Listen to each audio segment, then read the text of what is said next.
हो गया है, मल्टीपल स्क्लेरोसिस भी हो गया है, पार्किंसन डिजीज़ भी हो गई है, ठीक है। जो कॉजेज़ मैं आपको बता रही हूँ, कॉजेज़ में क्या क्या आता है कि कॉजेज़ हो सकता है किसी भी लेजन की वजह से, यानी कि जो भी स्पेस ऑक्यूपाइंग लेजन है उसकी वजह से हो सकता है, कोई भी लेजन, कोई इन्फेक्शन हो गया उसकी वजह से हो सकता है, लेकिन फॉर एग्जांपल मेनिंजाइटिस, एनकेफेलाइटिस उनकी वजह से हो सकता है। कोई मेटाबॉलिक डिसऑर्डर्स है लाइक हाइपोग्लाइसीमिया है, हाइपरग्लाइसीमिया सॉरी, और हाइपोकैलीमिया, हाइपोनेट्रीमिया, इन सब की वजह से हो सकता है। जेनेटिक्स है, या कोई सेर्बोवैस्कुलर एक्सीडेंट्स हुए हैं, सीवी कोई डिजीज़ हुई है, ठीक है। तो इसके लिए मैंने न्यूमोनिक में आ सकते हैं विटामिन जी। विटामिन जी का ये मतलब है कि आपके पास कोई भी वेस्कुलर डिजीज़ है, विटामिन जी का मतलब वेस्कुलर, वेस्कुलर का मतलब होता है कोई स्ट्रोक हो गया है, स्ट्रोक आपके पास कौन कौन स्ट्रोक होते हैं, इस्केमिक हो गया, दूसरा स्ट्रोक हो गया, हेमरेजिक स्ट्रोक हो गया, कोई भी आपके पास क्या है कि वहाँ पे ब्लीडिंग हुई है, कोई हीमाटोमा हुआ है, उसकी वजह से लेजन आ सकता है, स्पेस ऑक्यूपाइंग लेजन है। आई फॉर आपको क्या हुआ, कोई इन्फेक्शन हो गया, मेनिंजाइटिस है, कोई एप्सिस है, कोई एनकेफेलाइटिस हो गया। एक टी फॉर क्या है, ट्रॉमा हुआ है। ए फॉर कोई भी ऑटोइम्यून डिजीज है, ऑटोइम्यून डिजीज की वजह से हो सकता है, ठीक है। इसके अलावा क्या आ सकता है कि ऑटोइम्यून डिजीज कोई भी हो सकती है, ट्यूबरक्लोसिस है, कोई जेनेटिक कॉज हो सकती है, इडियोपैथिक हो सकता है, इन्फ्लेमेटरी डिजीज हो सकती है, सार्कोइडोसिस, वेस्कुलाइटिस हो सकता है, ऑटोइम्यून डिजीज है, ठीक है।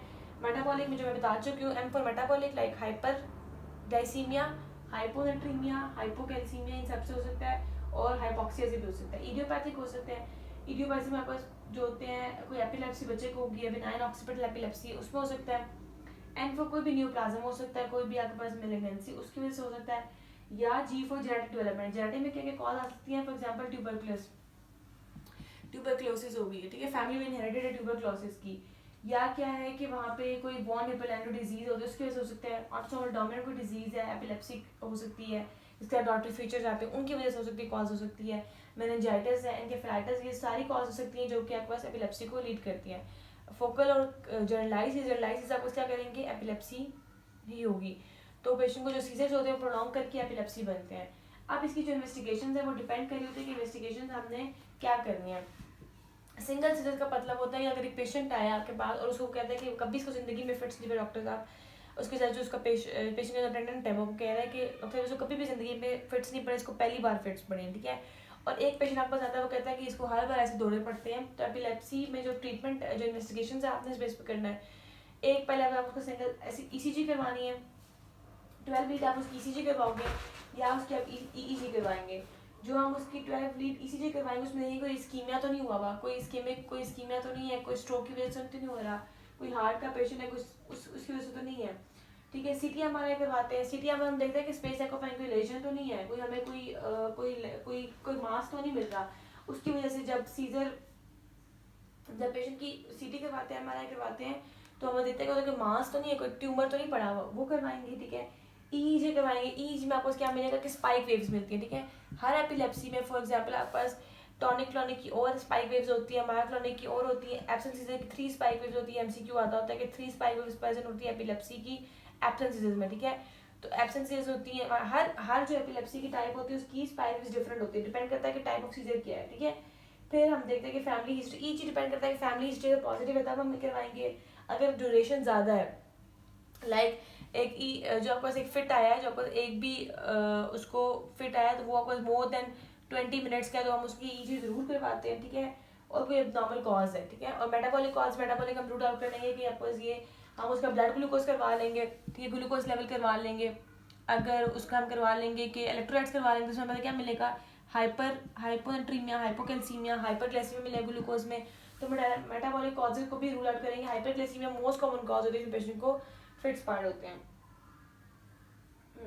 इसके अलावा लिवर करवा लेंगे, तो आरएफटीज करवा लेंगे, इलेक्ट्रोलाइट्स यूरिया करवा लेंगे, आरएफटीज में यूरिया करवा लेंगे, इलेक्ट्रीज करवा लेंगे, ग्लूकोज देख लेंगे।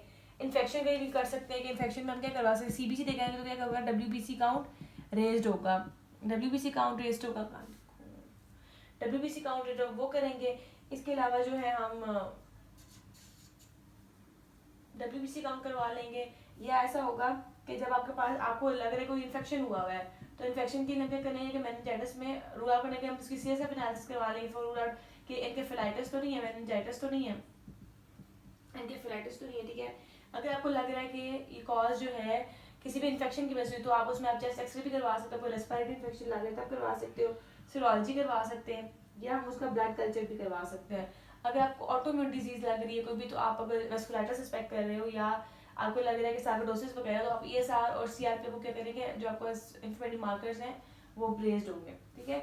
अगर एक पेशेंट जो है वो बार बार आ रहा है कि कह रहा है कि मुझे एपिलेप्सी है, तो आप उसमें करवाते हैं, इनके पहले उसको एपिलेप्सी हो चुकी है, तो अब जो है वो पेशेंट आया है कि मतलब एपिलेप्सी का मतलब पहले उसको फिट्स पड़ते नहीं है, पहली बार नहीं कोई फिट पड़ रही है, तो पता था ना कि पहली बार सिंगल फिट और पहली बार आया है। अब वो कह रहे हैं कि मुझे फिट इसको मतलब इसको फिट तो पड़ते रहते हैं, ठीक है, हफ्ते में एक दफ़ा पड़ता है या 2 हफ्ते में एक दफ़ा पड़ता है या महीने में एक दफ़ा पड़ता है, ठीक है। तो उसमें आप पहले EG करवाएंगे।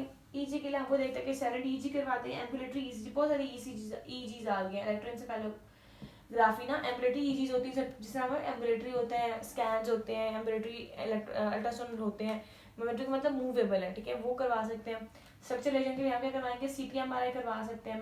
मेटाबॉलिक वही होगा कि मेटाबॉलिक में हम देखेंगे कि आपके पास यूरिया देख सकते हैं, RFTs, LFTs, इलेक्ट्रोलाइट्स देख सकते हैं, ठीक है। इलेक्ट्रोलाइट्स के बाद ब्लड कल्चर करवाएंगे, सीरम कैल्शियम लेवल देखेंगे, सोडियम लेवल देखेंगे, हाइपोनेट्रीमिया होगा, हाइपोकैल्सीमिया होगा, ये सारे रूल आउट करेंगे, ठीक है। ये सब कुछ कॉजेज देखेंगे, हाइपोमैग्नीसीमिया भी होगा।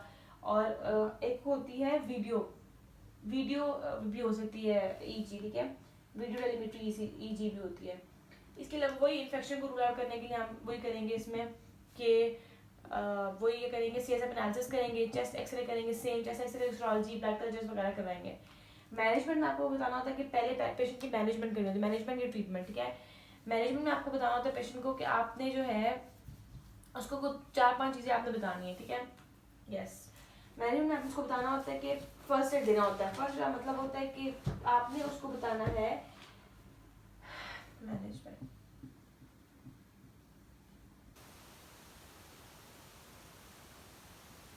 आपको अगर उसके फ्रेंड को बताना होता है कि अगर उसको फिट पड़ रहा हो तो आपने उसको स्टॉप नहीं करना, ठीक है, या अगर आपने उसको फिट पड़ रहा है तो आपने उसको डोंट स्टॉप,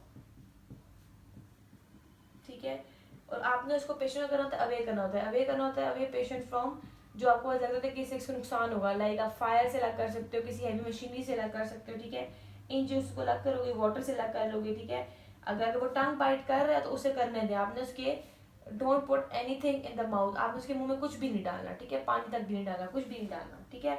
उसकी एयरवे को आपने क्लियर करना है, क्लियर रहने देना उसको। जब आप पेशेंट सांस होगा तो उसको लेटरल डिकैपिटस पोजीशन में रहना, लेटरल डी कैपिटस पोजीशन में लाना है, ताकि उसको एस्पायरेशन निमोनिया ना हो जाए, एस्पायरेशन ना हो जाए, ठीक है, कोई भी चीज़ एस्पायर ना कर दे, ठीक है।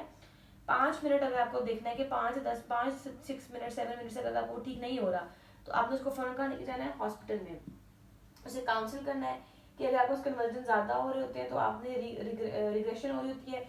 इसके अलावा उसे बताना होता है, काउंसिल करना होता है कि ये आपके फिट्स रहेंगे और आपने कोई भी लाइसेंस, कोई भी ड्राइविंग, मतलब अब तो ये होता है हमारे यहाँ पे नहीं होता, लेकिन बाहर कंट्री तो प्रॉपर एपिलेप्सी के पेशेंट को देखा जाता है कि वो प्रॉपर टेस्ट होते हैं अगर ड्राइविंग लाइसेंस देने से पहले कि वो एपिलेप्टिक तो नहीं है, यहाँ पे एपिलेप्टिक यहाँ तो नहीं होते, या तो उसे कोई जल्दी खुदा खास कोई फिट पड़ जाए जो पेशेंट उसके लिए खतरा है ना, तो ये है, ठीक है।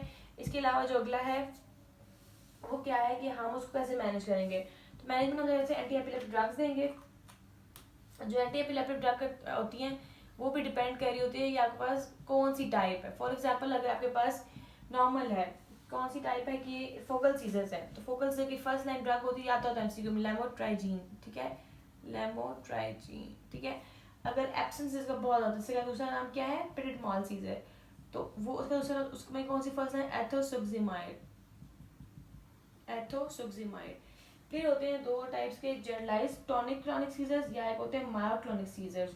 इन दोनों में हम कौन सी ड्रग देनी है वेल्पोरेट, सोडियम वेल्पोरिक एसिड, वेल्पोरेट या सोडियम वेल्पोरिक एसिड, ठीक है।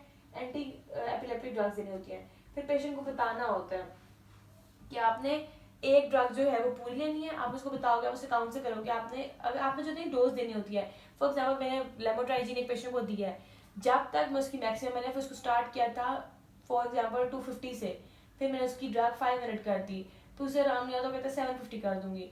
तो फिर आपके पास आपने एक ड्रग लेनी है, उसको पहले लो डोज से मैक्सिमम डोज तक लेके जाना है, ठीक है। मैक्सिमम डोज पे उसको इफेक्ट नहीं हो रहा कि डॉक्टर मुझे तो आराम नहीं है, तो आपने फिर ड्रग चेंज करनी है, ठीक है। उसी ग्रुप की दूसरी ड्रग लेके, फॉर एग्जाम्पल मैंने आपको वेल्पोरिक एसिड देना शुरू कर दिया, उसको मैं लो डोज से उसकी मैक्सिमम डोज तक लेके जाऊंगी, अगर नहीं है नाम पे मैं दूसरा ग्रुप उठाऊंगी, ठीक है। लेकिन आपने ग्रुप की 2-3 मेडिसिन ट्राई करनी होती है। फिर अगर उसे कंप्लायंस हो रहा है तो उसकी चेंज कर दो, ड्रग चेंज कर दो, ठीक है।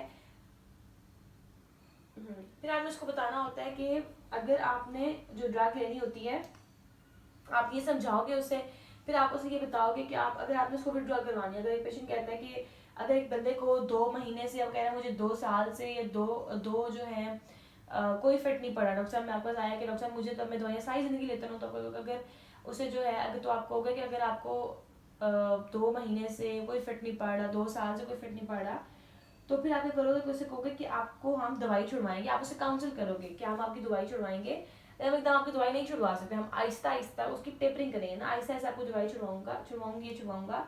तो उसके ये आपकी काउंसलिंग भी होती है एपिलेप्सी की, ठीक है, ऑस्की में। तो मैं आहिस्ता आहिस्ता आपकी दवाई छुड़वाऊंगा। उसको आप बताना है कि उससे आपको रिकरेंस हो सकता है, कि रिकरेंस के चांसेस ज़्यादा होते हैं। मोस्टली जो रिकरेंस होता है ना, वो ये जो है जनरलाइज्ड टॉनिक क्रोनिक सीजन्स में रिकरेंस बहुत ज़्यादा होता है, एब्सेंस में इतना रिकरेंस नहीं होता।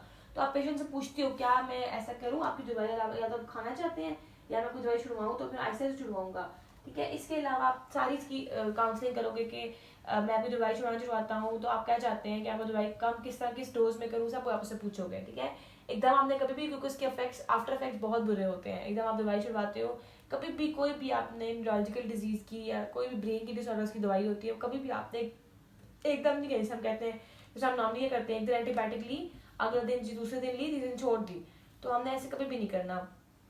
हमने उसकी डोज कंप्लीट करनी है, और हमने जो है वो उसको टेपर डाउन करना है। फॉर एग्जाम्पल मैं एक दिन में 500 ले रही थी, फिर मैं उसको 250 कर दूंगी, फिर मैं उसको कम करूंगी, हाफ लेना शुरू कर दूंगी, 1/4 लेना शुरू कर दूंगी, ठीक है। तो मैं ऐसे ऐसे कम करूंगी। फिर अगर इससे पेशेंट को मेडिकल ट्रीटमेंट नहीं हुआ, तो फिर हम सर्जरी करवाते हैं। एपिलेप्सी की सर्जरी जो होती है ना, अगर रेजिस्टेंट है तो एपिलेप्टिक होता है, बेनिफिट नहीं मिल रहा, ठीक है, तो हम ये करते हैं, जो भी आपके पास एरिया होता है, ठीक है, उसको हमें करते हैं, जो भी एरिया, फॉर एग्जांपल अगर मैं फोकल एरिया इन्वॉल्व है, तो मैं उसे करूंगी कि वहाँ पे उसकी इन्वेसिव प्रोसीजर करूंगी, तो उसकी रिसेक्शन कर दूंगी।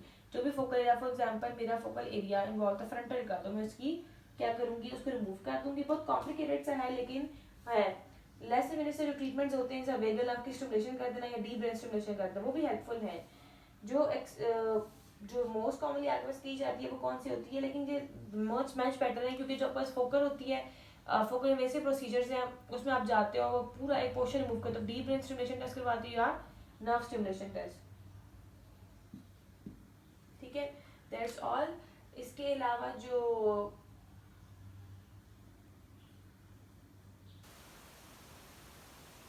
That's all, thank you, Allah Hafiz.